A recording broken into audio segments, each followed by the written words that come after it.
तपाईँहरूसँग म के भन्छु नि यता अहिले भाइले त बोलाउँदै थियो भाइले कता बोलाउँदै अफिसर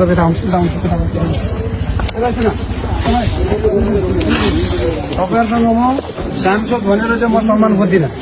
म पब्लिक एज अ पब्लिक तपाईँले रेस्पेक्ट गर्नुपर्छ एज अ पब्लिकलाई है। त्यो मान्ने छैन म जान्दिनँ, तर कम्तीमा पब्लिकलाई तपाईँले इन्फर्मेसन दिने तपाईँको काम हो, राम्रोसँग रेस्पेक्ट तपाईँको काम हो।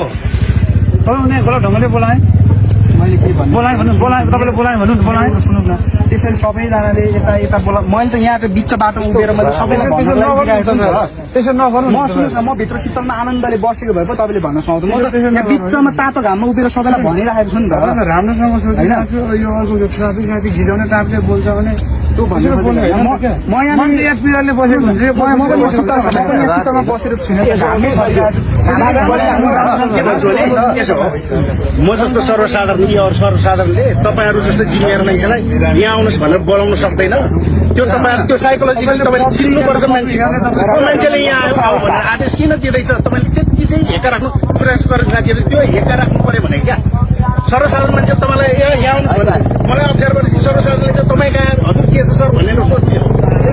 हैसियत नाप्यो भने तपाईँभन्दा मेरो माथि हुन सक्छ, तर म उहाँको लेभलको मान्छे होइन। तर सर्वसाधारणले त्यो खोज्छ क्या, तपाईँहरूबाट सेवा खोज्छ। यहाँनिर होइन तपाईँले साथीहरू त त्यस्तै छ क्या, त्यो अलिकति तपाईँहरूको त्यो अघि मैले यसो विचार गरेँ तपाईँलाई के नराम्रो तपाईँलाई मैले भने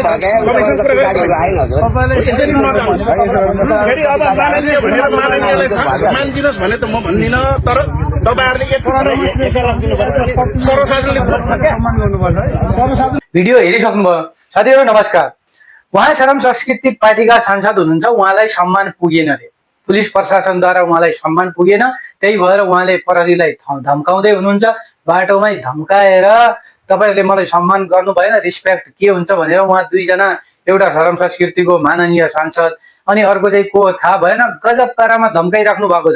यो कतिको जायज हो? यिनीहरूलाई नैतिकता छ भनेपछि यसलाई कारवाही गर्नुपर्छ। हर्क सम्पर्कले यो सांसदलाई कारवाही गरेर यिनीहरूको सांसद पद निलम्बन गर्नुपर्छ। यिनीहरू यस्तो गर्न पाइन्छ? उहाँ ड्युटीमा खटिराख्नु भएको छ, यस्तो चर्को घाममा घाम पानी नबनिकन आफ्नो ड्युटी गरिराख्नु भएको छ र उहाँ आउँदाखेरि बाटोमा यसरी धम्काउनुहुन्छ।